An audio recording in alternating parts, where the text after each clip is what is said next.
So it's December, and I've already seen this topic multiple times. Can Christians have Christmas trees? And I'm not going to go into detail whether Christmas is a pagan holiday. What we're going to really focus on is the idea and the theology behind Jeremiah 10 and if Christians are allowed to have Christmas trees, and does Jeremiah 10 even have anything to do with Christmas trees? So let's read Jeremiah 10, 2 through 5.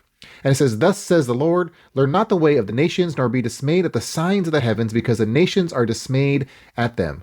For the customs of the people are vanity. A tree from the forest is cut down and worked with an axe by the hands of a craftsman. They decorate it with silver and gold. They fasten it with a hammer and nail so that it cannot move.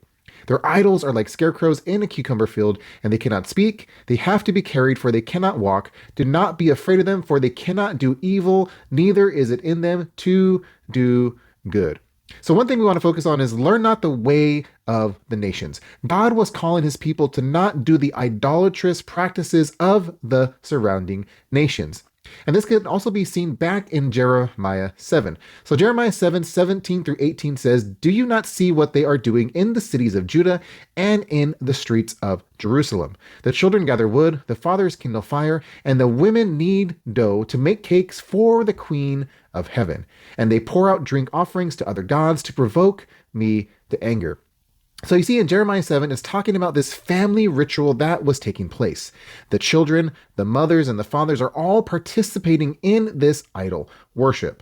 They more than likely were participating in a Canaanite fertility ritual, hoping that it would give them a divine blessing over their crops. The cakes offered to the queen of the heaven would be talking about the goddess Ishtar, and this type of offering was very common in ancient Mesopotamia. So back to Jeremiah 10 and the idea and theology behind idol worship. So the people will go and get a piece of wood, carve it into an idol, or a wooden representation of a deity. They would decorate it with gold and silver. Then they would use spells or sacrifices, hoping that they would receive favor from the certain deity and hope that this deity would enter into and inhabit their specific wooden idol, granting them favor and power from their idol.